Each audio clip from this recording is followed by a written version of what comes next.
Mic check 212. Mic check 212. Ladies and gentlemen, we are back and we are back better than ever. Right? We are back and we are back better than ever. But before we even get this thing started, this is going to be a absolutely phenomenal episode. I ask for one favor and one favor only. If you could tap the little button on the bottom right hand side of the screen, go ahead and give us a retweet. We currently have 44 people in this room, 0 comments, and only 9 retweets. So whether you want to comment or just say GM in the thread or retweet the space, then that would do me, your host, Mr. 5159, a great job. I'll feel very happy about that.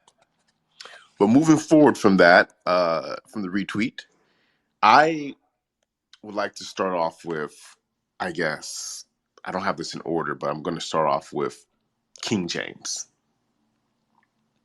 Mr. LeBron James. This is not a sports talk show, but it's about to be for just a little bit, right? LeBron James, at the age of 39, after 20 years in the NBA, is now the new all-time scoring leader in the NBA. Now, why is this relevant? Why is this important? For several reasons. There's a lot of lessons we could take from that. This is a guy that has been consistent his entire career. Keyword consistent. This is a guy that has put in the work day in and day out. And when you do that, one day you'll wake up having the greatest award or the greatest accolade you could have in what you're doing. Right? So I take a lot of inspiration from that, from his entire career where there's been no troubles, no negative headlines, no real drama, just hard work day in, day out, consistency. And he will retire the greatest ever touch the court. And I think it doesn't matter what you do, whether you're a dentist, a lawyer, a space host, uh, a gym trainer. You get what I'm saying? You could take these lessons from greatness and apply them to your own individual lives. So huge salute and shout out to Mr. LeBron James for breaking that all-time scoring record, and he has probably another 4 or 5 years in his tank to play in that league. So that record will be held for a very, very long time. And I say that because you don't play 20 years at the age of 40 playing against 18, 19, 20, 21-year-olds who are young and full of energy if you're not doing something right. Right. So I'm gonna just leave that. There. I'm very pleased and excited to announce that we do have a new official sponsor for the ENS Updates morning show. This is a sponsor I do like. I think this is something that's helpful and beneficial to the entire community. And we are now officially sponsored by Easy Credit Repair. Unlock your financial potential with the simple and easy credit repair bundle. The easy to follow guide will transform your credit score and help you achieve financial freedom. With step-by-step instructions and dispute letter templates for inquiries, collections, identity theft, and more, you'll be able to repair your credit and open doors to new financial opportunities. Get started on your journey today for only $14.99. Invest in yourself and achieve financial freedom with the simple and easy credit repair bundle. So if you have some inquiries and collections and things on your credit, or just want to learn a little bit more about how to improve your credit score, go ahead and check. It's the first pinned tweet to the top. Give them a check out, and we'll go from there. And yep, shout out. We haven't had a sponsor on the show for a while, and I'm very pleased to have one now. Cool, cool, cool. To keep it moving, you know how big of an AI fan I am, and how much I've been talking about it. And shout out to GBT .eth being sold for 6 ETH by our guy Ishmili was the one who brought it. So shout out to Ishmili. He's a member of the community. He's been on. He's around in this community for sure. He's a domain guy, and I think that was a great purchase. I think that's a great purchase. The brand is only growing. ChatGPT brand is only getting bigger, and it's growing. It's extremely early. It's a ballsy move, buying it for 6 ETH right now. I believe, but he has a vision. He sees where it's going. He might hold that thing for 2-3 years, and he might turn 6 ETH into 600 ETH. Right? He might turn 6 ETH into 600 ETH in 5 years. This is the market right now. Identify domains and put low ball offers on them, or snipe them while you can, and you hold them for 3 to 5 years, maybe even 10 years. I don't know how fast this thing's gonna happen, because if I did, I'll be a very wealthy man right now. But I think that it's a huge purchase, because this AI thing is moving extremely fast. It's moving at the sound of light right now. It is moving at the sound of light. I have secured myself a couple AI domains. One of the AI domains I secured, one of the AI.eth names I secured, the .com, just got sold a couple weeks ago for $30,000 USD. And I secured the name before the .com version got sold. So that made me, okay, I'm going in the right direction. Right. So just wanted to say that. Last but not least, what I have for you guys today is I'm going to let Zero talk about this a little bit more once I pass him the mic. But ENS Vision is proud to announce a new addition to its listing tool, the ability to cross-list on OpenSea. This integration is a game changer for ENS buyers and sellers. What this pretty much means, the breakdown of this is that you can list your domains on ENS Vision, and it will aggregate on OpenSea. And if that domain sells on OpenSea, you only still pay the 1.5% Vision fee. So you're essentially listing your domain on two separate marketplaces, giving it twice the amount of exposure, as compared to having to before individually list on Vision and then individually list on OpenSea. Now you just list on Vision, and you don't have to worry about the 2.5% if you list on OpenSea. I think this is great for adoption.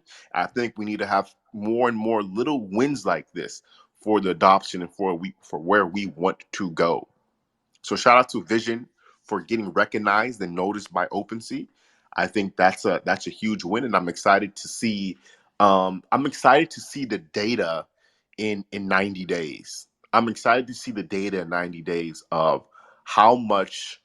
Probably even 30 to 60 days. We don't have to wait 90 days. I'm excited to see the data in 90 days of how many people choose to list their domains on both platforms through the Vision aggregator, and how many of those domains actually are getting sold on OpenSea compared to Vision. I just want to see the data.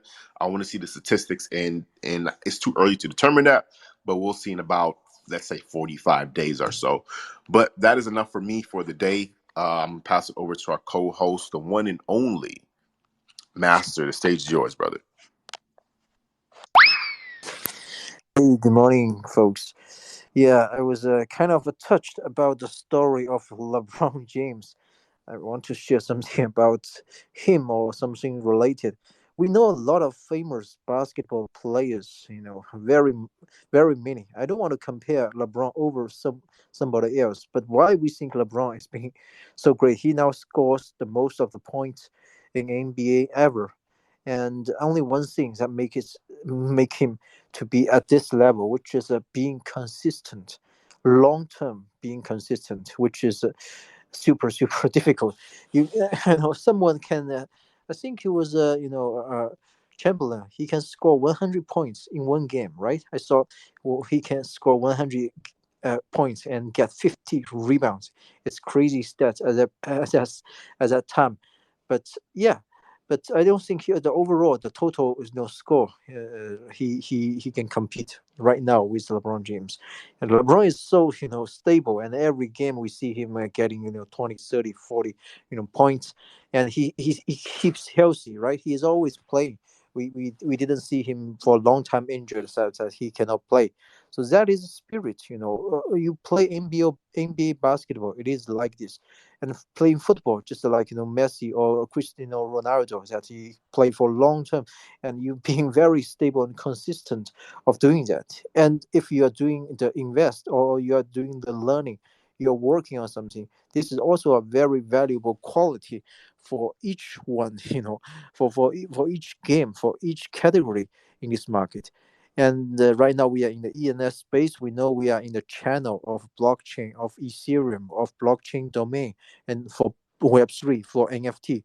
So being consistent is also one important and very valuable, quality for this whole market at this point of time. Because if you don't do so, if you're not so consistent, then I'm sorry, you are not a diamond hand. You cannot, 100% earn whatever, this beta, benefit means in this market. And look at all those Bitcoiners when they mined the first Bitcoins before 2010, which was 13 years ago, right? They have long-term bullish, that kind of phase at the beginning.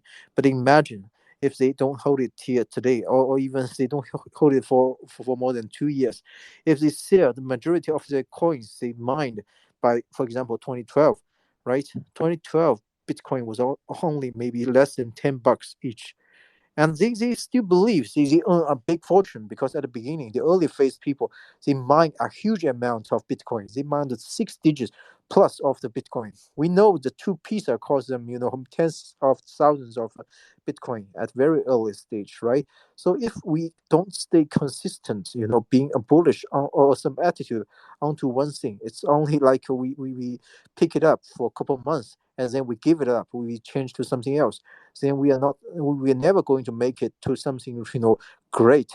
Great is way better than good, and sometimes it is some quality for us to give up some good to achieve something great. Maybe not to give up the good, but that is a risk, that in case we don't win, in case we didn't make the real great, we might lose some of the normal good, which is the opportunity cost.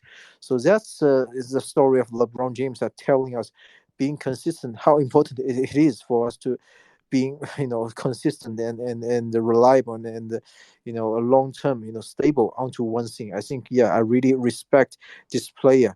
Although I don't think at the beginning I was any of a fan close to Cavalier or Miami or the Laker, and because I'm a Houston Rocky fan, but I have huge respect to this guy. Although I was not a fan of him, I think a couple years ago when he was in playoff, and I think it was the Cavalier versus Boston 4 or 5 years ago, but the playoff. I don't think Cavalier has the team basketball, and Boston was doing great, but eventually it was just LeBron James himself, being super tough at fourth quarter, and he beat and then make the flip on that game, which was amazing. It just seems that he is that kind of a hero, like a hero of like American, like Captain American, someone like that.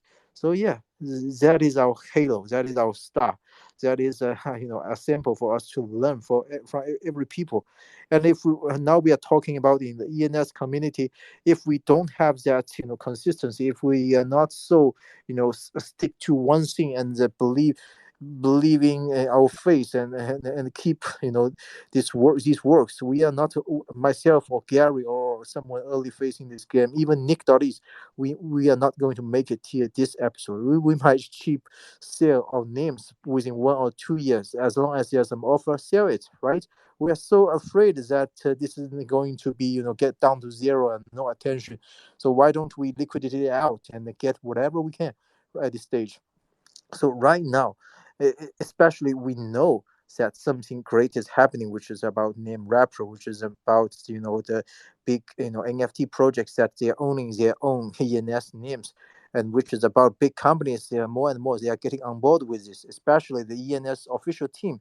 They are thinking about something, they are working on something to use a centralized way to find and pick out and reserve or to register some names for the big for the notable company, and then they will hand those names to those company, which is super bullish signal for whoever you already carries a number of valuable names, because once those big companies getting on board, more attentions will be focused on ENS, because all those companies, their staff, their followers, their fans, and all the connected the upper layer or the down layer of their partners or vendors or the customers, they will all get on board, or at least they will ask the simple question: what is the damn.eth at this point of time? I think that is the spirit of this game. We know this is going to happen. We know we are doing the right thing. So I don't think there's anything else we can do at this point of time. Don't sell it. Being consistent is not just you say it, then you can simply do that. Sometimes the most difficult thing for the trading, for the investment, is just nothing. Doing nothing is the most difficult thing in this world ever. You buy Tesla stock at $10.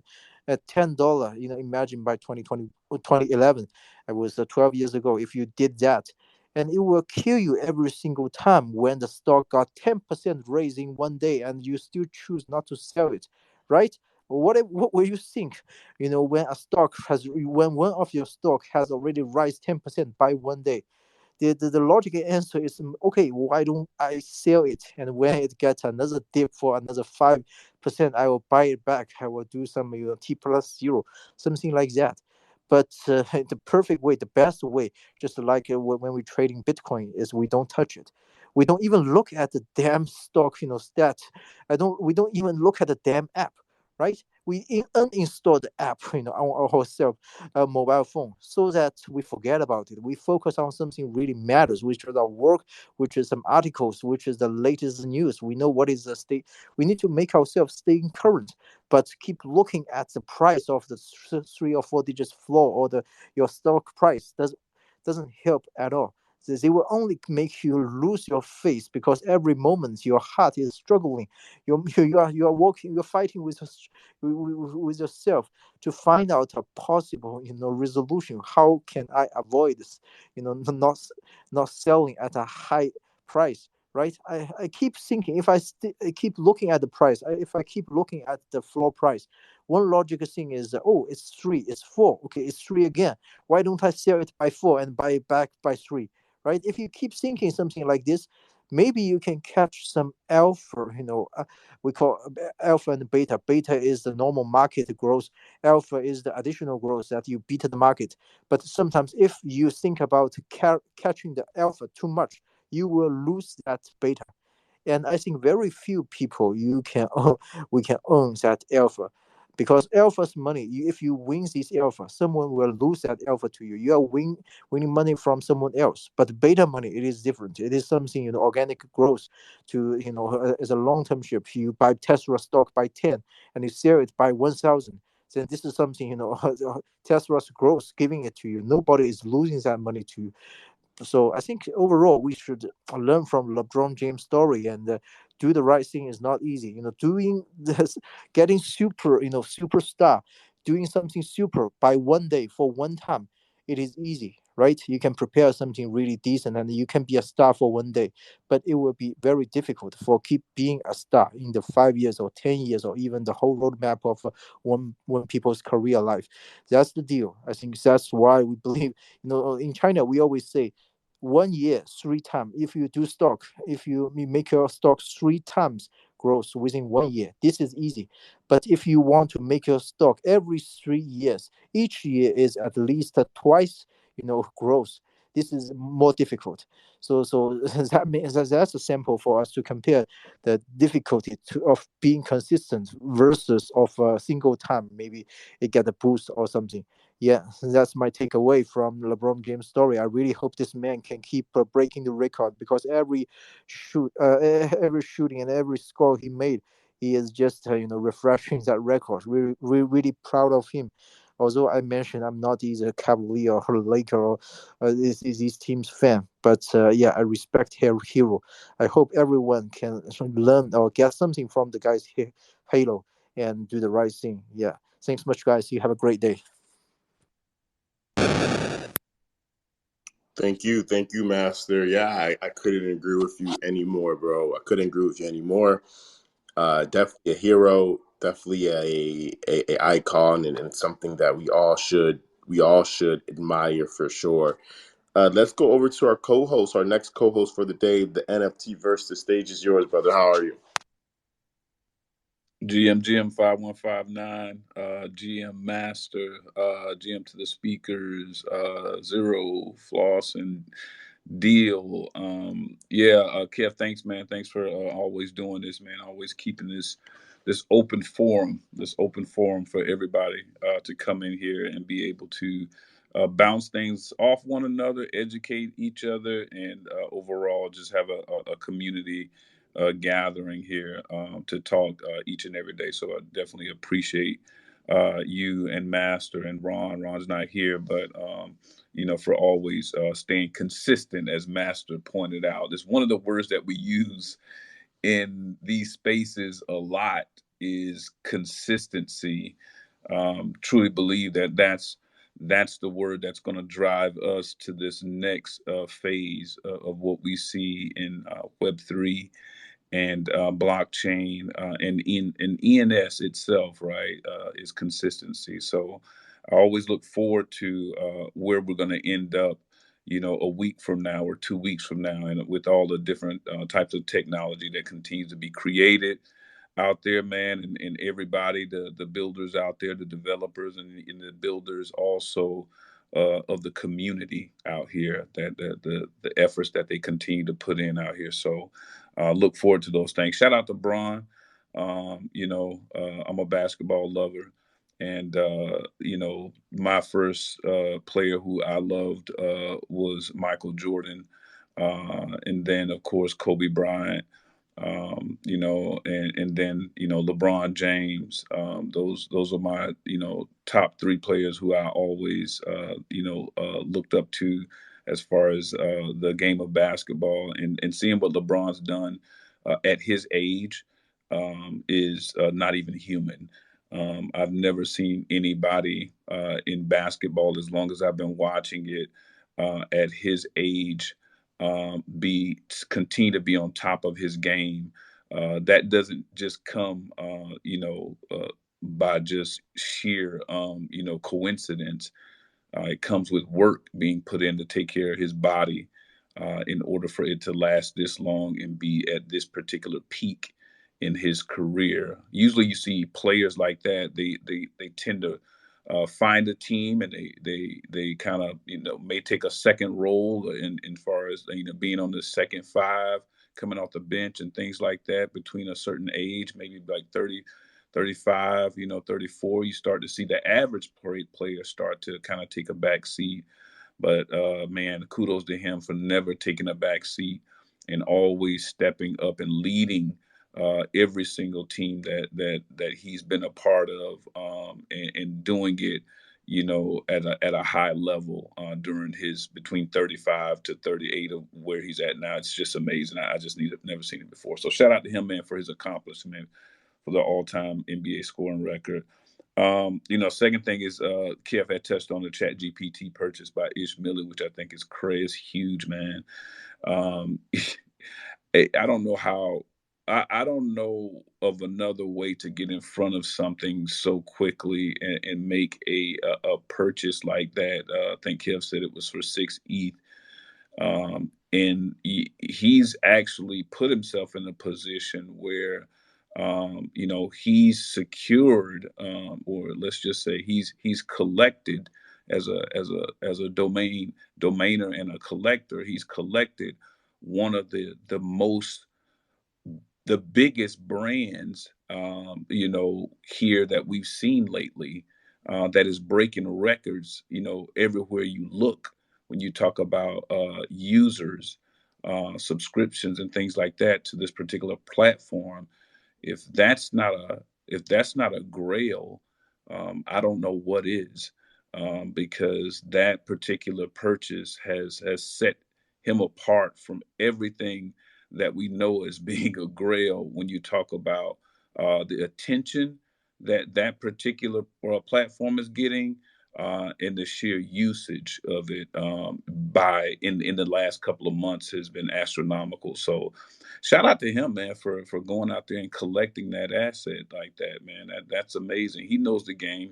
Like I said, he's a Web 2 domainer and he's a Web 3 domainer. He's in this community all the time. So I just got to show him total respect for taking the plunge and making that happen. So shout out to Ish Millie for that, man. Last thing is the temp check. I posted, the link that I posted before. The conversation still goes on. It's one of the hot topics now in the Dow forum. Is the ENS a second airdrop temp check that I've been kind of putting out there and trying to get some feedback on. A lot of activity on the post and everything like that. A lot of people have liked it. A few people have, not liked it.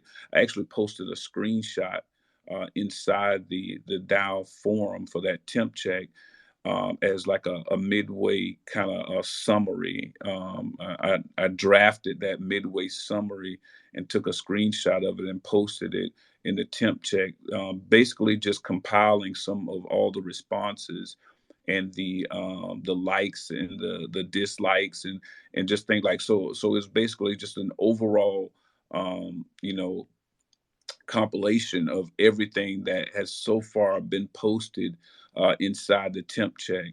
I thought it would be great to give everybody just a quick visual picture of it. That's why I did that.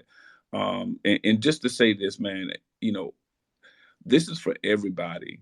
Like this second airdrop, I'm not in there just for me, right?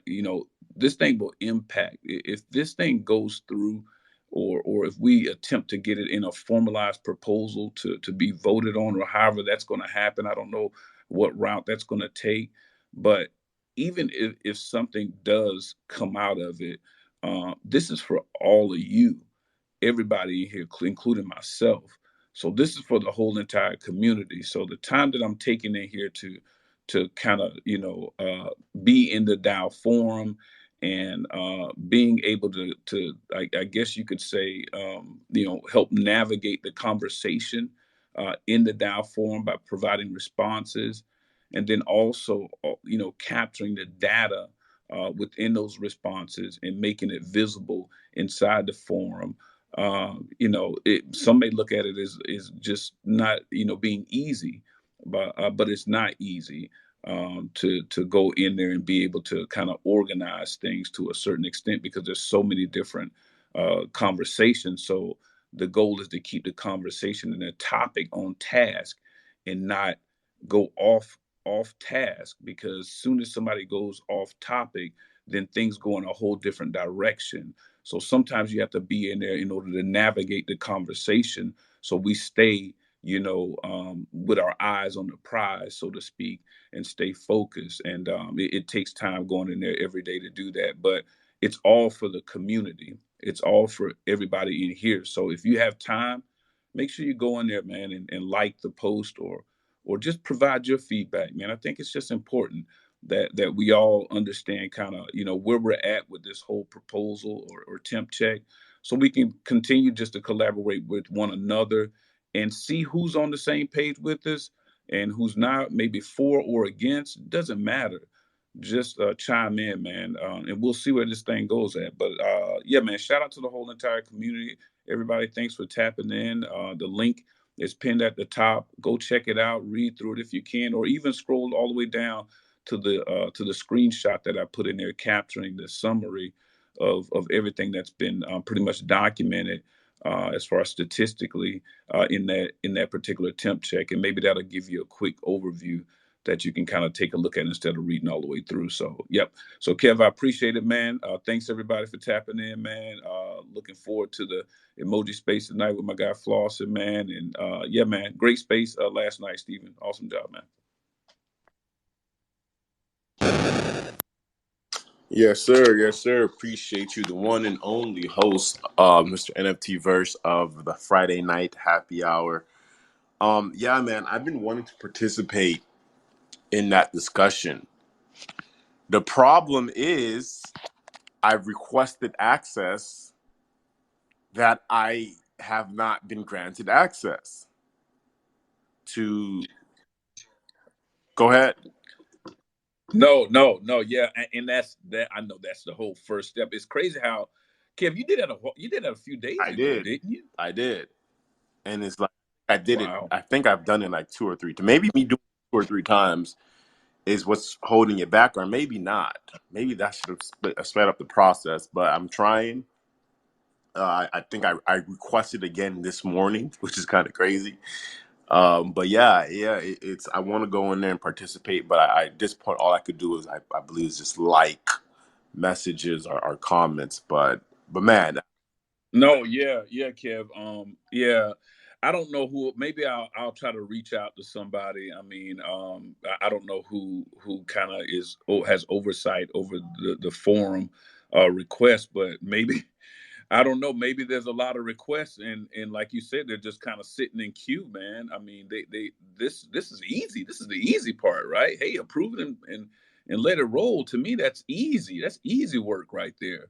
To approve people requesting. I think it's just kind of pending, and maybe they have some type of backlog or something like that. But I'm going to reach out to somebody because I mean, people should already be approved. I mean, that should take like 24 to 48 hours. I don't even know what the approval process is, but at the most, 48 hours, somebody should be granted access to go to the forum if they're requesting. To me, that's a gap. I mean, if you've been waiting this long, there's another gap that exists there. So, I'll try to reach out to somebody and try to get something done, man. I appreciate it, Kev. yeah, definitely. And I know it's not just me, right? I know it's not just me who's waiting. So it's yeah. Let's see if we could get that approved immediately. In the meantime, ladies and gentlemen, this is ENS Updates. We do a show every Monday through Friday at 11 a.m. Eastern Standard Time, where we discuss all things crypto, Web3 related with a focus on ENS. Any questions, comments, anxieties, frustrations, whatever it may be, please feel free to request up on stage and join the conversation with us. I would like to give a huge shout out to our sponsor, Easy Credit Repair. Easy Credit Repair. If you're looking to unlock your financial potential with the simple and easy credit repair bundle, this easy guide will transform your credit score and help you achieve financial freedom with step-by-step instructions and dispute letter templates for inquiries, collections, and identity theft. You'll be able to repair your credit and open doors to new financial opportunities. Get started on your journey today for only $14.99. If you want to check them out, is the very first pin tweet to the top. Feel free to check them out. And with that being said, I'm going to go ahead and pass it over to the one and only Stephen the Shark Miller. Yo, Kev, can you hear me all right? Loud and clear. Let's go. The new recording setup has officially arrived, folks, and we are in business. I just wanted to just chime in real quick this morning, Kev, to thank the community for their support again yesterday. The fact that everybody keeps showing out in force to support the Shark Tank means the world to us. But at the same time, like seriously, huge, stuff going on yesterday with Jimmy. We had a lot of really great appraisals, and we also had 2 guest shark appearances from past sharks that just came in and killed it, man. Like we had such good feedback on domains yesterday. But my big purpose in being here today is just to thank the community because straight up, man, like they showed out in force, and we had a lot of new people come up. We had a lot of new people in the space in general. I think it was probably an all-time high for the tank. But going forward, man, again, we're just getting started. We got a lot more planned for the season. And if you would be so kind, I did make a post, just a quick recap post on yesterday's episode over on my timeline. If you would mind just going into the comments, if you were in the show, and either giving us a little bit of feedback on what you thought of the show, or maybe like tag Jimmy and throw a like compliment in there to him on something like that he said, show him some love. Any of the above would be super appreciated. If it's cool with you, Kev, I'll pin that to the top. But otherwise, man, I'm going to keep it really brief today. A lot of exciting stuff going on. Yes, sir. Yes, sir. Congratulations on the all-time record for your show, brother. Great show yesterday, and I'm happy that we're able to attract a lot of new viewers and eyes on the ENS community. A win for one is a win for all. Let's go right along over to the one and only, the man with the vision, the man with the plan. 00, the stage is yours. Thanks, Kev. Master NFT verse, Steven. I see Flossin, Ship of Fools. So Vision made an announcement yesterday. Steven pinned the tweet to the top, the integration cross-listing with OpenSea. Basically, Kev, um, defined it perfectly. So, if you're going through Vision and you list, there's an option now where you can say list on OpenSea as well. If you list OpenSea domain through Vision and it gets purchased through OpenSea, you'll be charged a 1.5%, which is the Vision fee. So now you have the ability to list on both platforms at one time. Bulk listing, that's on its way. A few other options to that is on its way. Obviously we just announced it yesterday, but the features will come shortly. Having said that, when you go to OpenSea, you will not see a Vision logo yet, but that should be on the way as well. They're just they may take their time doing that, but that's the whole point of this integration. So I think it's a win-win for everyone. One, obviously, Vision, small win. Two, it's a big win for ENS community due to you'll get more exposure. We appreciate everyone that supports Vision, and just the site visits is just enormous, even in this bear market. So when OpenSea did make a tweet, they reference how we are a marketplace slash tools. So Vision offers so many free tools that for our users, and then you can make a decision on your own whether you want to purchase it from the multiple marketplaces that we do aggregate from. But the big one here is, we're getting recognized. ENS is getting recognized more by OpenSea more than ever before, for various reasons, obviously. But we appreciate everyone's support, and there's a lot more news on the way. So just saying, keep your eye out on a few more things. I appreciate everyone who came in here, and thank you, Kev and Master. Nice. You want to talk about hookah.eth, and others? Absolutely. So yesterday on a Shark Tank, ZZZ broker pitched hookah.eth. Now, hookah.eth also has an affiliate marketing site, which our firm built. So upon a sale of hookah.eth comes the site. That site will get 1 year free site support, which is 5 free edits on the site. So every site that ZZZ Group sells that's attached to an ENS name, not all of the names, obviously. We have 6,700 plus names now that we represent. And full disclosure, Master is one of our clients.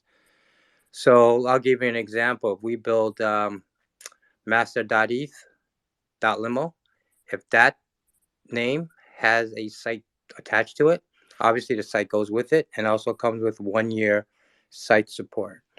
So down the road, this is our new initiative at the firm. We plan to build hundreds of landing pages / affiliate marketing. That's separate from us collabing with the Wizard, building XXX.eth, web.eth, and soon to be email.eth.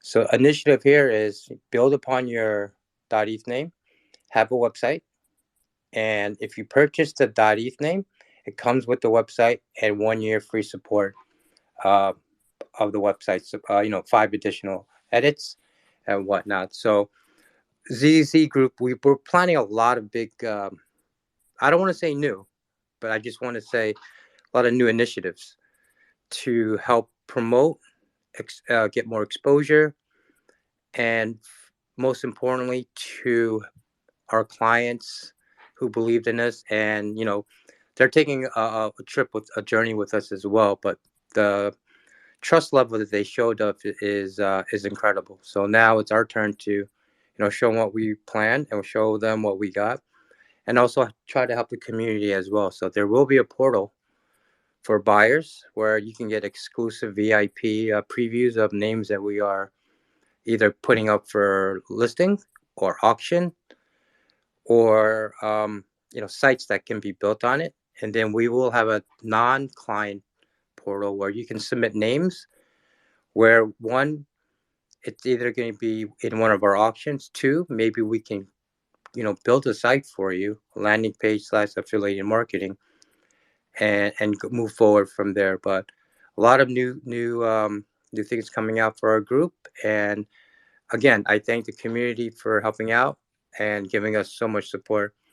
And a lot of the work goes to work from home and visual boards, who are the new designers for us. So we're going to be piling on a lot of new names for them to build out for us as insights. So just we'll keep you guys posted. A lot of news coming out from ZZZ Group as well. So I just want to thank the team from Vision. Obviously, they deserve all the credit. And ZZZ Group, same goes for this team. It's a massive, massive thanks. How they believe in someone, and then we move forward and we make the initiative and we make the time and effort behind the scenes to make everything work for our clients and / non-clients. So thanks, Kev, Master, and Verse. Yes, sir. Thank you. Oh, real quick, Kev. So you can go to hookah.eth.limo. So hookah.eth.limo. If you scroll down, it'll say domain for sale. So when you click that domain, it'll go to ENS Vision, where you could actually purchase it. It'll also have contact information if you have any questions or any special requests. Just hit that contact, shoot us a DM or an email, and we'll move forward from there. So I appreciate it. Hopefully everyone takes a look. Scroll all the way down for sale info. Cool. Yep. Thank you, Zero. Thank you, 00. Let's go over to our guy Floss and Triple Water Gun. The stage is yours, brother. What's good, Kev? 00 NFT verse master. Man, that's huge, right? What ENS Vision's doing. Sorry about that. My phone's glitching. Hey, Kev, hold on, man. I gotta change headphones real quick. Okay. There we in the meantime, man, we lost our Bro, co-host. my bad, man. Dude, like. Oh, he's back. Hey. He's back. Okay. Go ahead, brother. Oh. Dude, you already know. I don't know what is on Wednesdays, man. Like, Elon does not like me on Wednesdays. I can never start my spaces, log into Twitter. But anyways, man, I'm good. I got some new headphones on. Like, it's all good. But no, it's big news, right? Yesterday about ENS Vision being able to do, listing at the same time, right? Listing on ENS Vision and OpenSea. I can't wait to, hear what else is coming here in the near future with Vision, especially that subdomain marketplace, right? That's not being talked about enough. But anyways, got a what a name wrapper. But hey, man, you already know what today is. Wednesday, right? It says Moji Pill Space. We're actually doing it at 8 p.m. Eastern tonight, so maybe we can get a few more people in there. It's not as late as normal. We're gonna go for 1 hour. And yeah, the question of the night though is: do digit keycaps have infinite supply? That's the question of the night. We're gonna get down to it and discuss that, and along with other emoji news. Right, we had some big sales recently, so we're gonna cover that. Some good domains, in my opinion, and grace period as well. So, anyways, it gets to be an open forum, so looking forward to that. But also, shout out to Shark Tank last night. Right, there's a lot of good domains pitched. I was thankful enough to be able to go up there and pitch my -99 keycap. Definitely, it was entertaining and had some interesting DMs as well about it. So it was all fun and games, man. So appreciate what they do for the community as well, giving people exposures and as well as collaborating with one another. So it's very important in this space. So it's always good to see that. But man, I got to hop up early. I actually got a couple meetings to attend to today. So just wanted to come up and say thanks to Steven and the rest of the people showing up day in, day out, and for you, Kev, holding the space, and again for 00 and what he's doing for the community as well. Oh, and shout out Work From Home, by the way. That dude, him and I think it's ENS Viction, or just did an update for flossin.eth.limo. So I think he's going to push that out here shortly for me. So much love to what he's helping me with flossin.eth.limo, but also the emoji community as well. So shout out to Work From Home.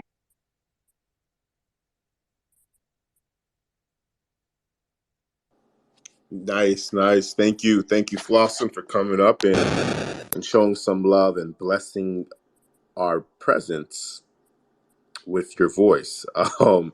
Let's go right along over, and I look forward. If you want to pin that your space to the top, look, yep.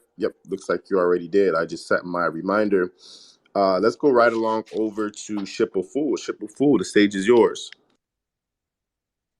Hey, Kev. Hey, Master Zero. Verse, how's everybody doing today? I hope good. Flossing.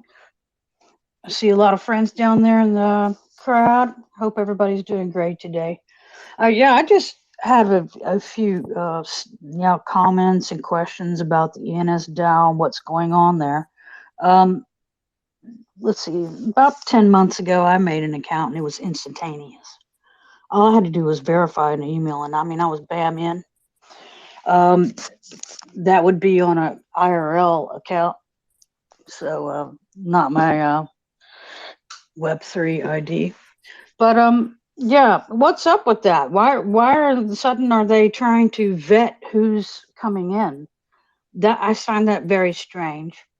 The second thing is, yeah, I like this temp check. I don't like the fact that they immediately jump on the greed wagon when they say they always go to the most negative assumptions. I get that feeling all the time. And if they want people to be involved in the voting, this would stimulate that. Sure, there's going to be some people that will just grab it and sell it because they're paper hands. But that's with everything. You're always going to have that element of interaction. But the other thing I was kind of wondering if anybody wants to jump in here on this is why are they dumping 10,000 Ethereum right now? That doesn't make any sense in a bear market. I don't get what they're doing with that. And Punks posted that while they were still voting, that the exchange they were going to swap on was hacked. So that's kind of strange too, that you would go to a lesser known exchange to even perform something like this. These things kind of concern me. More reason to get on that discussion forum and raise questions. Yeah, that's one thing. Is the ENS DAO? It's concerning that people are trying to make an account and having to wait. Why? It wasn't like that before. And that's Ship of Fools too, is trying to get an account, still waiting. But yeah, my IRL wallet, the one that's doxed, I was in BAM right away. Very strange. Are they looking in their wallet to see what you've got? And if you've got a bunch of domains, they don't want you there. I don't know. I mean, my IRL wallet has my last name and nothing else. One main ENS. On a totally different subject, I wanted to help plug my girl down there, Ms. Marvel, that Friday, the ENS Trading Post is going to start a fandom shill section. So really, really psyched for that. She's going to be judging those along with Riolu. And I'm really looking forward to that. That's going to get us some exposure for fandom, which is already pretty popular on the marketplaces, as we've seen. And I don't know where Gary is today, but shout out to Gary for giving me a great offer on one of the words I had on the Shark Tank last week. That was nice. And other than that, I just wanted to compliment you, Verse, for doing this temp check, because I think it's important. And I think I would like to see the ENS DAO and the stewards taking a more positive trend on something like this, not just jumping out and, of course, not just jumping and proving it right away and saying, oh, great, but showing some positivity. Look at the positive side of all this. They've been screaming. You're just a flipper. You don't want to be involved. And, of course, last week or the week before, we all had a bad, nasty taste in our mouths from what was being said about competing. And, yeah, the word competition should never even come up in any of these comments. So this just kind of, this situation with not being able to get in and even react is, to say the least, pretty concerning. So that's about all I wanted to say. Yesterday I wanted to come up too. I've been having a real hard time staying on Spaces lately, like I just wrote right before I got up here. But yeah, yesterday was a comment on wallets, digital wallets, and what would be a good way to try and talk to people about digital wallets, getting them to understand what it is. This is a way of onboarding. There are about 4 billion digital wallets right now outside of crypto. And I don't know about the US, but almost everything we're doing in the Netherlands right now is on digital wallet.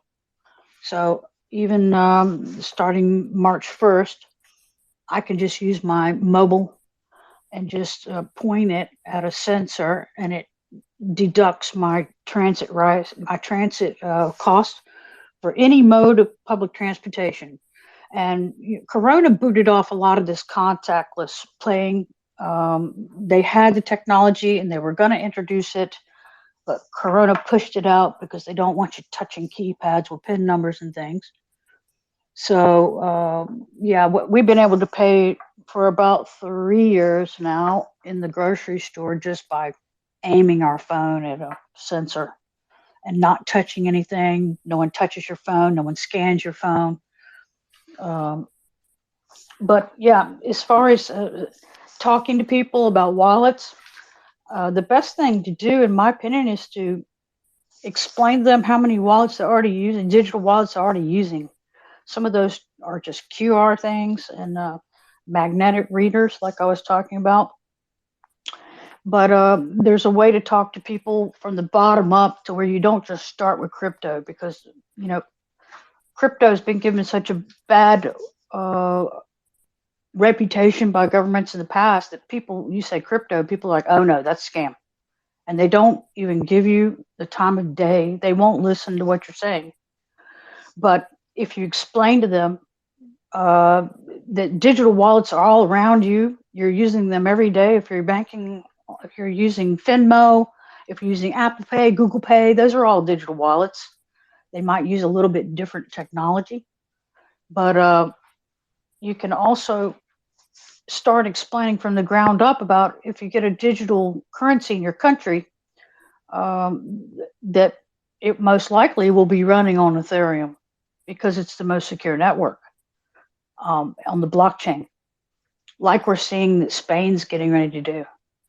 And if you know anything about the National Bank of Spain, it's part of the group of EU banks. It's all governed by the ECB, the European Central Bank. In my opinion, they're not saying this, but in my opinion, it's a test field. Spain will be the test field for the digital euro. And they have already announced that they are going to be using the Ethereum blockchain. MasterCard already uses these technologies as well, that you can do a digital instant MasterCard on some of these apps. And as far as the government issued wallets, they will be different, of course. They will be holding your birth certificate, your driver's license, your tax records. Then you will also have other ones that are more for personal use, that will hold your digital car keys, your digital key to your house, so you can open and unlock your door from distance. And of course, all these are coming to ENS, and it will trickle through. But the best way I've found to explain to people to have interest in ENS and digital, just start from the basic digital wallet, and people get interested. And don't mention crypto till the end, and then explain to them what a digital euro is on the Ethereum blockchain is crypto, so that you go from the bottom up, then they have a better understanding, and they're not going to dump you off in the conversation from the very start. that was for yesterday. I just wanted to talk about the digital wallets and the news coming out. But if anybody would like to kind of help me out with this, what they think about these dumping these coins. I mean, who sells Ethereum right now? That doesn't make any sense at all. I just don't get that. I do have a question. I see Zero's hands up, and I have a question for him. And maybe he can, if he has any idea about when ENS Vision will be allowing bundles. And that'll be about it for me today. A lot of different subjects dropped, but thanks for letting me come up, Kev, as usual.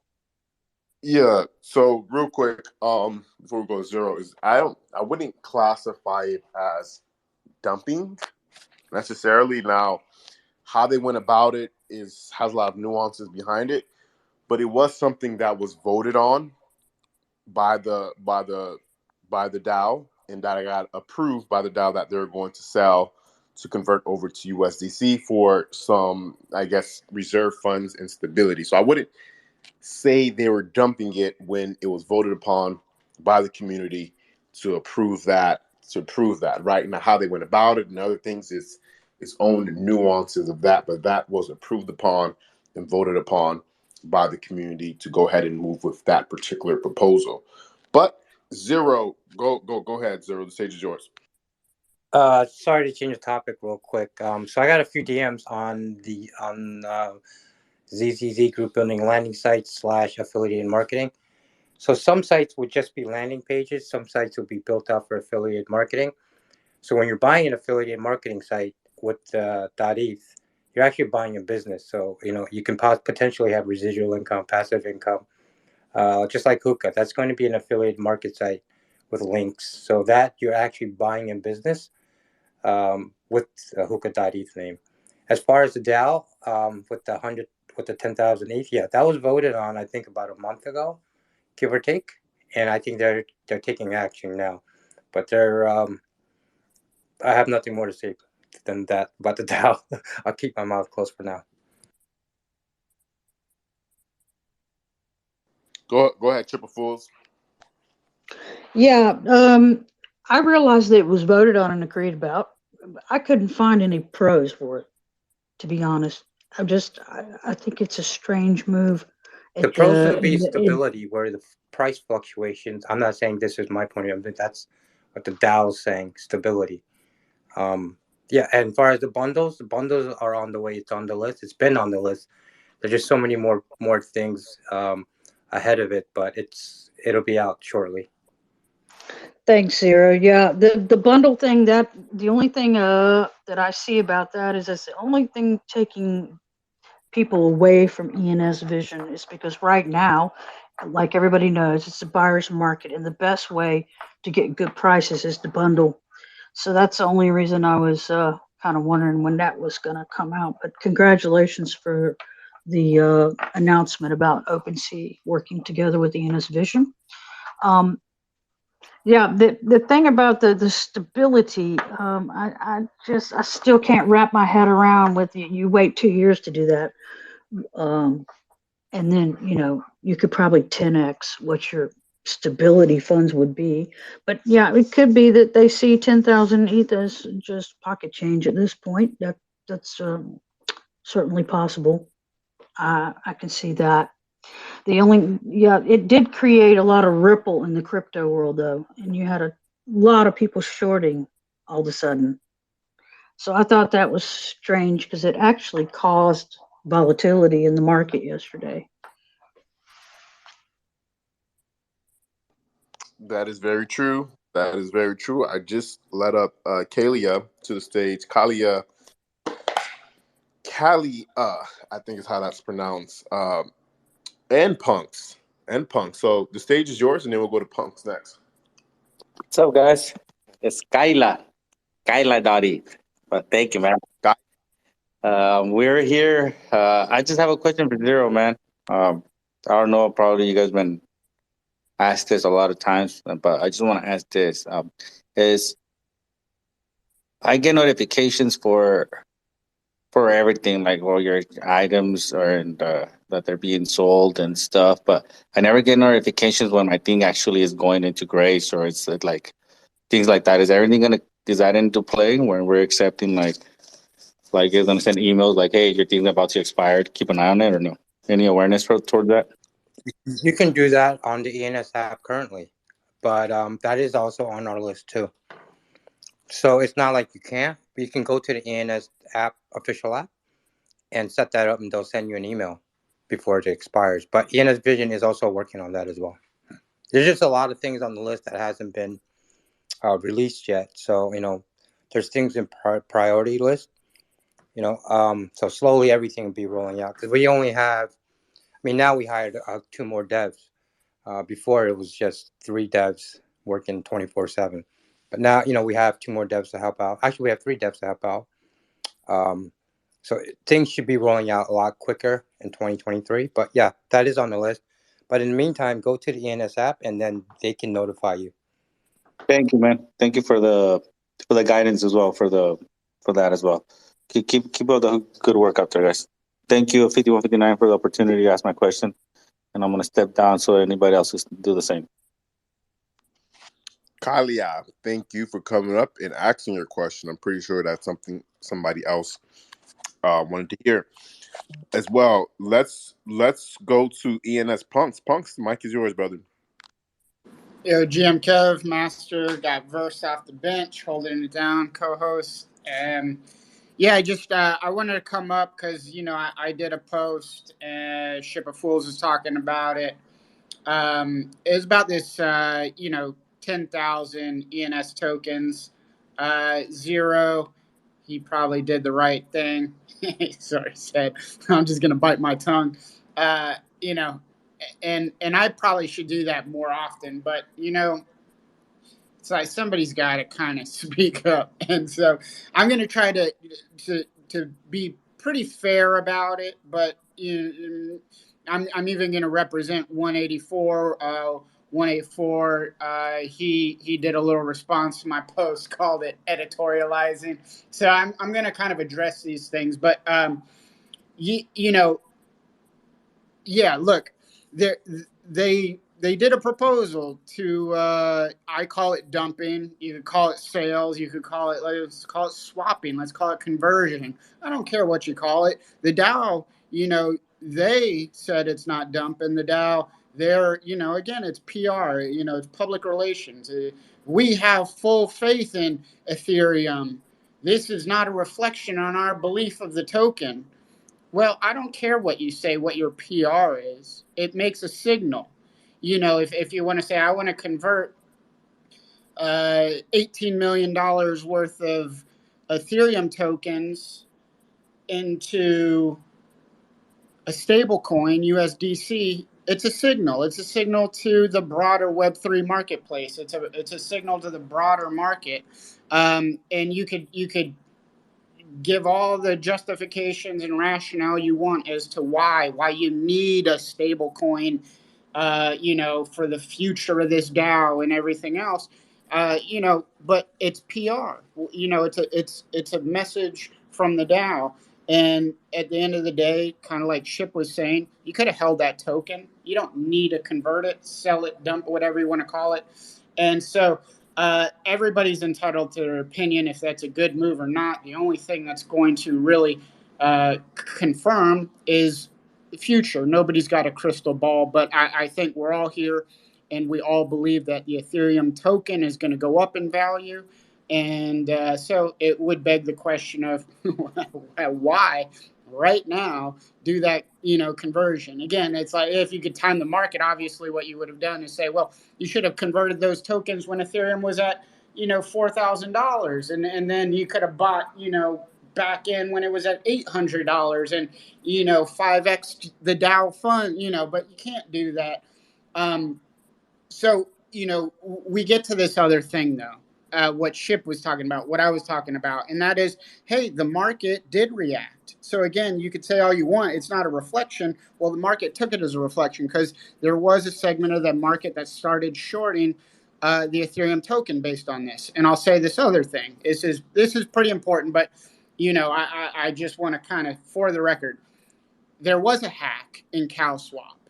And it's very important what 184 pointed out, that ENS DAO funds were not at risk. But I never said they were at risk. Let's make that very clear. The way these DeFi protocols work, take Uniswap, for example, right? You're using a decentralized finance protocol. You swap your tokens. So if you were to swap your tokens on Coinbase, you pay a fee. That fee goes to Coinbase, that centralized exchange, that publicly traded company. You do it on a decentralized protocol like Uniswap, they still take a fee, but that fee goes to the DAO. And then there's a DAO treasury. Some of those fees get redistributed to the community if you're holding the Uniswap token.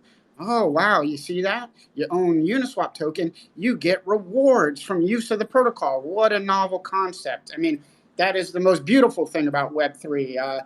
It seems to be missing in certain protocols, rewarding the community, but I digress. One of the things maybe I should keep my mouth shut on and bite my tongue on, but that doesn't exist here. So moving on. But I just want to jump in on this. So you're talking about the sale of the ETH, correct? The 10,000 do we ETH know tokens. The cost basis? So like when you do your taxes, you have to think about like the ETH that you're selling and what the cost basis was, because I know they made a lot of money in 2022, and I think the average price for ETH, after Q1 was maybe what, $1,300. Well, I don't think they care or look at the cost basis. One of the reasons and rationales why is the DAO itself is wrapped in a Cayman Island Foundation company. The Cayman Island Foundation company does not pay taxes, so there's no tax basis. I don't think they're interested in doing that analysis. They could do it anyway, just to kind of say to the community, this. I think it's a worthwhile thing to look into. Well, yeah, data helps, because like, all right, if they helps, had for that 10,000 ETH a cost basis of $1,200, and they're taking it out at 33% increase, I don't think that hurts.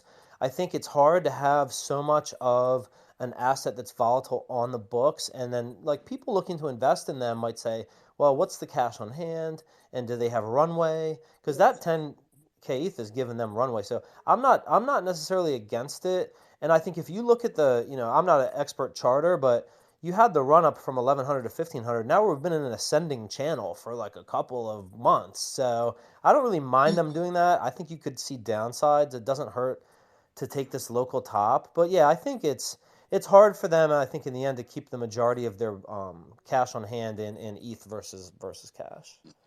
Well, there's consensus. A handful of people control the voting power, and they made the determination that's what they want to do. Again, it begs the question, right? Ultimately, who's making those decisions and why? We only get so much discussion publicly in the forum, and you could pretty much be assured that there's some additional discussion going on behind closed doors as to all these actions and why and the rationale before they kind of become public. But it's sort of neither here nor there. Again, nobody has a crystal ball. But I do think it sends a signal. It doesn't matter if the DAO says it doesn't. It doesn't matter the rationale they put forward of their need for a stable coin to ensure their ability to fund operations of the DAO for the next 2 or 3 years. If they can't pay in Ethereum, if they can't pay in the ENS token, maybe there's bigger problems than volatility of the market ahead. But so anyway, I think that kind of presents like the whole 10K swapping. But there's a couple other points. The hack. So this is another thing. Yeah, the DAO funds are not at risk, but they could have been. And what do I mean by that? It's fine. No, I don't have any proof. Nobody has any proof of the contrary. But the CalSwap, the protocol that the DAO has decided to use for this transaction, it was hacked 24, 48 hours ago. And you could say, well, that's just coincidence. Or, much more realistically, there's bad faith actors who say, damn, the ENS DAO is going to use this protocol to swap $10,000 or 10,000 ENS or Ethereum tokens shortly. Let me start looking at this protocol. Let me start looking at their contracts and see if there's any vulnerabilities. And that likely led to, hey, there is a vulnerability. I can take these accumulated fees. There might not have been a vulnerability for, the upcoming swap. But it's like, how do you not put one and one together that ENS using this small protocol led to more eyes on it, led to people looking into exploits and finding the exploit. And again, it's a cautionary tale because it very easily could have been that there was a different vulnerability that could have put the DAO funds at risk. And then all of a sudden you vote on chain, yes, we're going to do this swap. And then the wheels are in motion and you can't do anything to stop it. You are going full swap into some exploit. I mean, it's just one of the reasons that they should have broken this down into chunks. And there's a lot of discussion about that, and I'll leave it at this, just to kind of coming full circle to the NFT versus proposal, voting, the problems with the delegates, and everything else. Is there's some back of the envelope math done. If you broke this up into, let's say, 10 sales, swaps, dumps instead of one single transaction, there would have been some savings and slippage of about $100,000. This was brought to the table like, look, break it down in chunks. You'll save about $100,000 in slippage. And Nick.eth himself responded. And you would think the obvious response is kind of what we've been talking about, market volatility. And that is, look, we get it. We could save $100,000 over 10 transactions, but we're going to go ahead and do it in one foul swoop because with the market volatility, that $100,000 could easily be gone in a day. It's a signal. If they sell in chunks, people are eyeing that address. To your point about like more eyes on it, and they're saying, "Oh, here the ENS DAO goes dumping. Let me put in a short." So I think they have to be careful not to manipulate the market by using multiple buys. I did want to jump in and just super quickly mention. I interviewed Corey Whitaker, the executive director at ENS, and they reposted the article on their main Twitter. And I just put that up top if anybody wants to check that out. They endorsed the article, which is pretty dope. And it's got some new updates about what's going on in the ecosystem for anybody that's interested. Kind of last thing about 10 swaps. I think the majority of people think there's a bigger effect on the market with a single swap as opposed to breaking it up over. It could have been over 6 months. A lot of people were proposing like do 1 month, whatever the case is. Well, it rips the Band-Aid off. You have slippage, they lose money, and of course there's arbitrage, but then it's done. Where if you do it over 10, then they get a signal. Oh, okay, here they go, and then whatever. But doing it over 6 months, I don't know, man. I'm not that bullish right now as far as this top. I think we could see a little more downside. So I'm with the decision, actually. I think it was well timed before things barred down again. That's just my 2 cents, though. Again, there's no right or wrong. We don't have crystal ball. But, I think the greater point is the process. So, again, instead of this, expected response, kind of exactly as you said, hydrate, like, look, there's more to lose than to gain by doing a single swap. Fine, we lose $100,000 in slippage. We'll take that loss any day because of market volatility, whatever the case is. But the response from Nick.eth was, we examined this, and look, the burden is too great on the delegates. It's an undue burden to have us vote multiple times. That was their justification. Like, we're not going to save $100,000 because we don't want to vote 10 times. I mean, that's like the most ridiculous thing ever. To even have that posted publicly, this is kind of what brings it full circle to, what we're talking about with DAO governance, redistribution, at least of the token for purposes of voting power. Is, you've got it, again, a handful of people could pass these votes. That's it. But it's too much of a burden for this handful of people to vote 10 times, which takes, a minute each time? So 10 minutes to save $100,000. And again, they might have not actualized that $100,000 savings for all the reasons, there's plenty of discussion about it. But the slippage is, that's pretty straightforward math, that all things being equal, there would have been about $100,000 savings with the slippage. And, you could have just argued, well, that'll be lost anyway for whatever numerous reasons with market volatility. But to kind of rationalize it, like, we're not going to spend 10 minutes voting 10 different times. That's ridiculous. It leaves a lot to be desired when that's the message from the powers that be. So anyway, that's my piece on the whole thing. It really, at the end of the day, all the talking, all the discussion, none of it matters. Whatever the handful of people want to do is going to get done. And, the rest of it's sort of lip service. So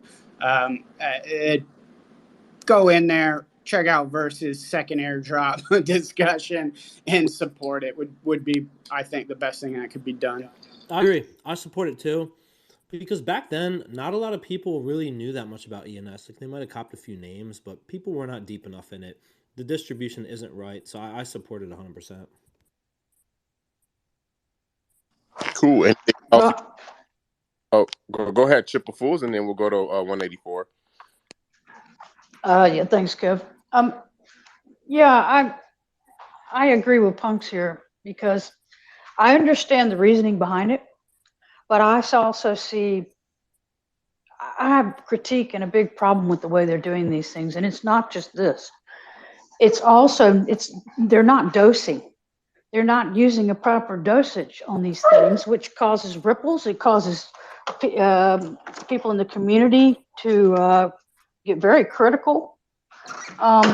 It's just not a good PR look. And it's also with the ENS ferry. It's like, plop, here's 174 Ethereum, What? Why not 10 or 20 at a time? Is because they can't vote? I mean, I know this is a DAO. I understand how that works, and they have to be public. So you should be even triple careful because you are public. I mean, so what if Sailor comes up and says, I'm dumping 25% of my Bitcoin tomorrow? I mean, I just, it's not even a matter of when they're selling it to me. I mean, they have plenty of funds. They shouldn't be worried about that. I mean, there must be something going on in the background where they need to prove that they have something stable to onboard. But as far as the ENS ferry is concerned right now, that's a complete flop. It has been in the past. Look in the wallet. I mean, the famous names they have in there, and these are people who are over 80 years old. I mean, and I don't know. It's just more reason to get back up Versus proposal to encourage them to do some type of airdrop to get people onboarded so that people will delegate their ENS tokens to get more involved. Cool. Let's go to I'd love to hear from 184. Go ahead, brother. Afternoon, 5159, everybody. So, Punks and I had a little chat in DMs, and we're going to disagree on a few points, and that's awesome. That's fine. So I started the year by saying this is going to be the year of facts, and I think we've got to get things right. We've got to have some accurate reporting. Facts are valuable, and then there's also sentiment, and there's gut feel, okay? And there's sometimes different to facts or interpretations of facts. So a couple of things here, and Punks is not wrong with some of the details, nor his view of it. I hope I'm accounting well for you, Punks. Good vibes here. One of the things I will say is this has gone to a vote. It did go through a lot of debate.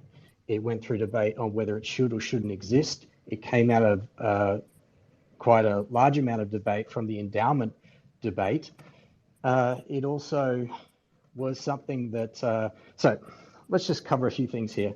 Nick's response was in context. And so him talking about, excuse me, I rushed onto this and I'm going to try and be clear. Essentially, Nick's response was in context. So his response saying that delegates, we need to be careful of extra voting, this was in context of the fact that voter apathy is a thing that's going on. Through all DAOs that are happening right now, the delegates are not voting, and voter apathy leads to bad DAOs, bad decentralization. It also was in the context of slippage, which has been covered by both Punks and Hydrate. So it's not just a single answer to someone raising a problem. It's in context of every answer that was given prior. This Hey man, is can you speak up a little bit? I'm having a little trouble hearing you, and I want to hear this. So yeah, okay. I'm not sure which mic I'm plugged into. Long story short, go look at the forum, but this has been well documented, well debated, well challenged, and a single response also takes into account the responses that were given prior. There's a weekly ecosystem, public goods, and in this case, MetaGov meeting, where this also gets debated, and it has been getting heated over the last couple of weeks. So I think that the notion that the response is we don't want to upset the delegates, that's not accurate. It's it's delegate apathy, and there's a lot more to it. So it's not as simple as that. It's not black and white. It's not cut and dry. To the point that CowSwap gets rated because of 10,000 being sold by ENS, and the fact that that's kind of like a carrot, a cookie, something dangling to the hackers. You didn't say that that is so, but you definitely alluded to the fact that one is probably related to the other. And I don't think that's the case. If you want to jump in, Punks, feel free. I do have a bit more, but feel free to just interject. Yeah, again, my point is twofold. One, it's a small protocol. I mean, it's whatever, it's $16 million, something like that. And yeah, the exploit does not affect DAO funds, but they voted to swap these funds on this particular protocol. $16 million at risk. Why not pay? I don't know, if they're going to lose $100,000 in slippage, why not at least be willing to match that to pay somebody to audit this contract? I mean, again, yes, it doesn't affect DAO funds, but the very protocol got hacked 24 hours before the vote. And again, it's speculative, but you better believe the fact that the DAO, it's well known, the DAO is moving forward with this, and it's going to vote first, but it's going to pass because the people who control the vote are the ones who brought it, and it's just going to pass. You're bringing eyes to this small protocol with an unaudited contract. And so, yeah, you better believe additional eyes got put on it, and it's speculative, but that's likely what happened. And so, again, due diligence. Use either a mechanism that has been audited, or spend some DAO funds and say, hey, if we're intent on using this particular protocol, we're actually going to pay to have that protocol's contract audited before we put our 16 $18 million at risk. So we're going to need to go to outside docs that we don't have in this conversation, but CowSwap has been audited and it has been looked at. The contract was looked at, and that was covered, I think, in the MetaGov meeting. Nick did look at it, and so did the proposal. The moment this hack did happen, and remember, audits don't always mean things are resolved and perfect, but you can isolate the risk. So when the hack did happen, Nick went in and he said he looked at it as well as speaking to the person. He said that on the MetaGov meeting, and that's why he put the post in the forum afterwards. There are inherent risks through using other protocols, and when we say it's a small one, sure, it's small, but they're tapping into the, what do you call it, liquidity of the entire market. And the contract level, they were fine. Maybe not for the funds that were in a separate side, as in with CowSwap, but the actual contract that was being used was looked at and was deemed to be fine. Your points are valid, Punks, but it's not as simple as saying, well, it's not clear to say this was unaudited. It was, and it's a CowSwap is being used by numerous other groups. So the due diligence was put in. If asking for more, that's great, but there was a reasonable amount there. Actually, I'm going to have to move to another room. Yep. Yeah, so sorry, listen, again, it's a more poor reflection. It's more conflict of interest, and it leaves a lot to be desired. When you tell me Nick.eth himself, one of the people who voted for this proposal, he's the one who looked at this contract. He didn't find anything wrong with it. Again, independent review. And if it was audited, it's like, do it professionally, because then you could have this transaction insured. And I realize, oh, now it's not decentralized. We're talking about insurance. Again, 16, 18 millions of dollars. It's like, and it's the worst thing to say, Nick.eth himself has reviewed it. And then to say he found nothing wrong with it when, well, guess what? A hacker reviewed it too and did find something wrong with it. And maybe the review were targeting a full contract versus one particular anticipated transaction. But to say Nick.eth found nothing wrong with it and a hacker did and made away with 7 days worth of that protocol's fees, again, it's like, whatever. Maybe I'm Perhaps these are wrong. great questions to put in the forum, in the actual proposal. Ask those very specific questions, and the answers will come back for all to see, myself included. Yes, more can be done, and you could set a precedent for the future, but those are very good questions to get answers. The speculative side of things is when we step outside of fact. The concern is relevant, but when we speculate a bunch of stuff, it steps outside of fact. And that's when it sort of promotes narratives. I know that also in your post, you suggested that a lot of people are shorting, and you might have data for that, and it might be very good data. I could say also, where is the data? And 10,000 ETH is a drop in the pool of what gets traded on a daily basis. It has very little impact on the market. And you'll ask me where my data is. So we're both doing anecdotal here. But there is a lot to this proposal. There is a lot that got discussed. And it's trendy right now to be upset with the DAO.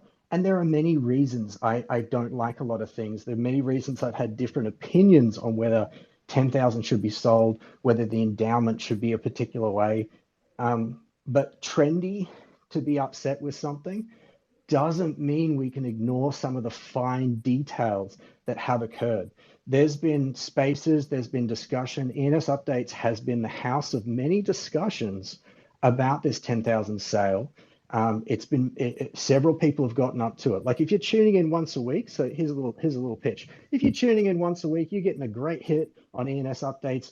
But you know what? You got to tune in every day because you're going to catch everything. Once a week, you might miss it, but a lot of it gets covered here, and a lot of it is being covered by Alicia, by Sadaf. Like there are spaces, there are recordings, there are retweets, and all these things. This is not new information. Now, we can disseminate it better, but we also have this amazing ENS Updates, which is doing that. I think we need to be responsible about what we're sharing has happened versus what our opinion of something is. Separate those two and be clear. So whether or not 10,000 should be sold now is also open to different people's view. If I can interpret, Hydrate thinks, this is a reasonable time. It doesn't have a strong opinion, but it's a reasonable time to sell now. There's different opinions, which is the bull market's going to go on forever, and opinions that we do need runway for the Dow. All those are important considerations, and they got covered in the MetaGov meeting, and they got covered in the forums and all sorts of things. So what am I saying? Let's just have. Yeah, you're saying be moderate. I agree. I mean, it's in an ascending channel, so the recent activity hasn't done much to it. But yeah, it's hard to prove they're shorting. I think you could hear people saying they are, but that's not the whole market. But Sorry, I if I was can just jump in with one thing. yeah. All these little things that are being discussed now as has the DAO even considered them? Yes, they did. And there's a track record that shows they had all these discussions. So to say, why didn't they? No, they looked at that detail. That detail was discussed. It's in the forum and it was in the MetaGov chat. So everything that we're asking now, it's not about saying, throw the baby out with the bathwater. They didn't even look at this damn thing. It's no, these were elements which were discussed. And again, I'll say there are things that I haven't liked, but when the vote comes out, the vote comes out. You get what you get and you don't get upset, or you seek the next steps to change. But yeah, sorry, Hydrate. Love it, dude. I mean, this reminds me so much of working for a corporation, and we could impact change if we really rallied the troops and put the data together and presented it cleanly. I think there's a lot of opportunity for people in general to get involved with the DAO. I put that in my article. I did talk about ENS Ferry in the article, which I think was more unpopular than this ETH sale by far, and it leads to some sticky situations. I'm personally against the the ENS ferry activity. But it was interesting. I was talking to Corey Whitaker, and he has a big education background, and he works with some education NGOs in Florida. And he was talking about onboarding new people and using educational things to really teach people about Web3 so that ENS is their first touch, which I found interesting because, with that, we'll see a lot of new people joining and having a voice. And whoever can make an unofficial ENS organization that can kind of bring in a lot of these new people and have them, like, through surveys and through actionable data providing feedback, they could really impact a lot of change on the DAO. Another interesting thing, Corey was talking about municipalities and using ENS for things like permits and things like registrations and licensing. So some really interesting use cases coming for ENS. And I think part of it is, like, we've seen some unpopular decisions or some unpopular approaches happening recently. And I think it's really important for people to take the high road and kind of just stay involved, stay informed, and keep giving your opinions. Do so respectfully, because I think a lot of these founders do get burnout if they get a lot of heat, even if it's warranted. So I think one thing from my corporate background I would stress is, everybody should really maintain grace and composure and a professional delivery of anything we disagree with, and that's going to just help our voices be heard louder. Because a lot of times, management that isn't very, if the management is not very experienced and very elite, they can get burnout from taking heat. So it's just something we have to be conscious of. But I really encourage everybody, like, get involved in the DAO, and just, even if you just make a one-line comment, it will sway people. So I don't see enough activity on the DAO for some of the criticism that I see generally, and I would like to see more.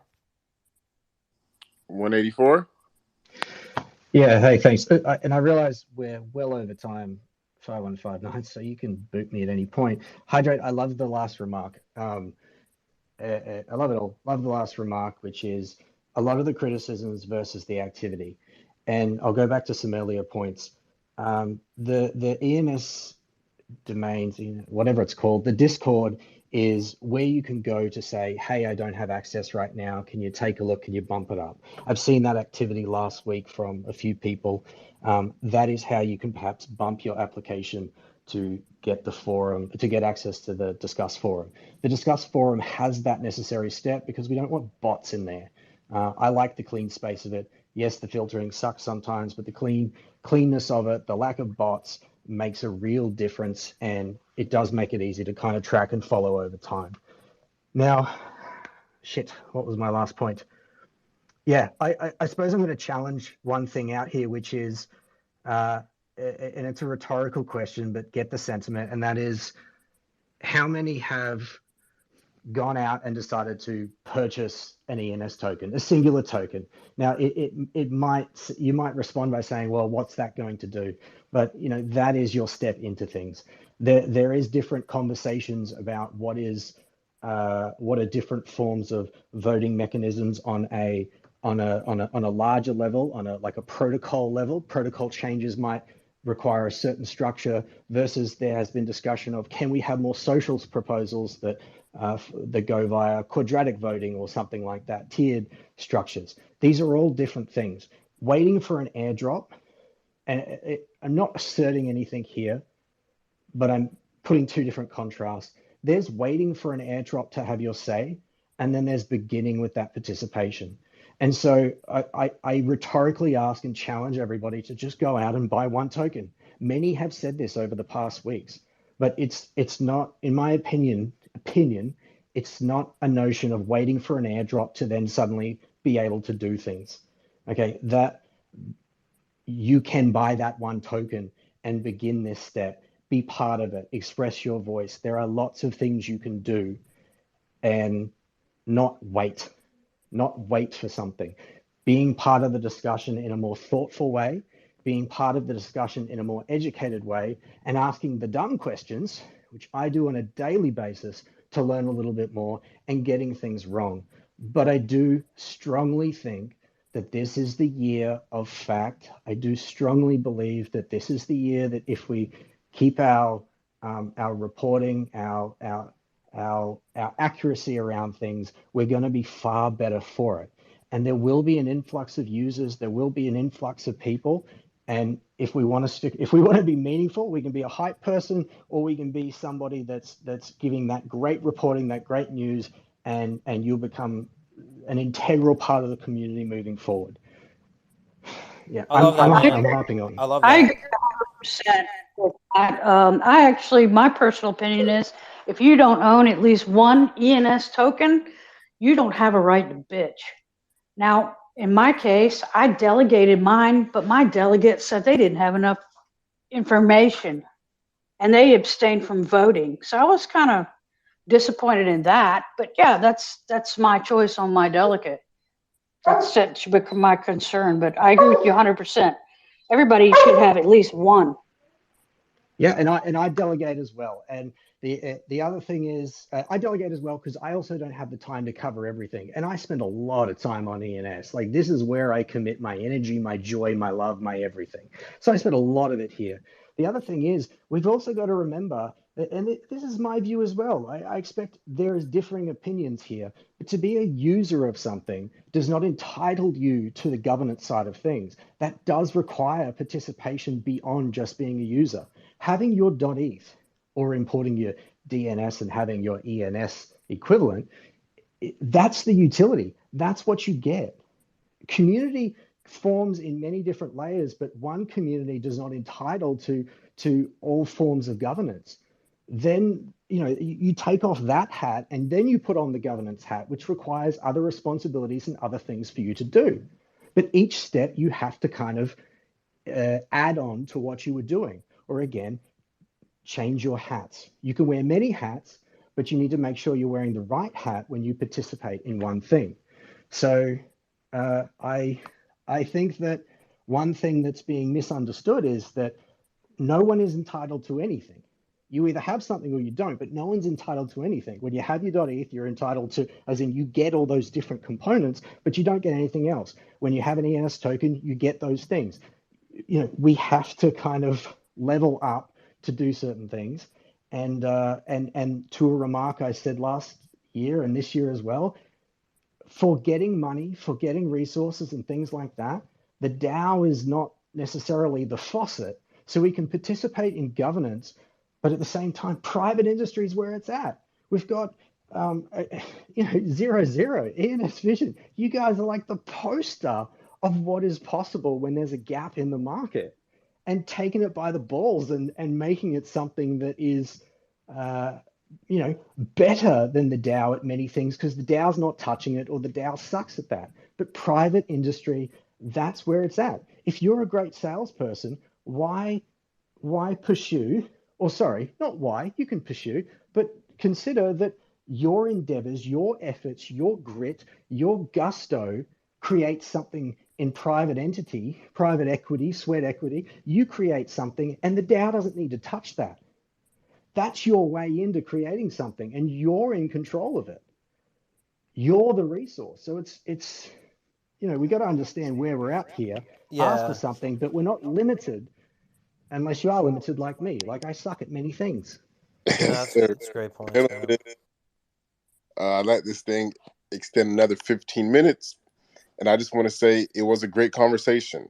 It was a great conversation, and that's why I let it go. But I do have to run here now. But thank you, Hydrate, Punk, Ship of Fools, and 184 for bringing up a great conversation, a great topic. Because listen, we're all going to have our own opinions, agree and disagree. I do agree that I think a lot of it is a trend of kind of downplaying the DAO or talking or, kind of being a little negative towards it. So thank you, 184, for kind of shedding some light on that.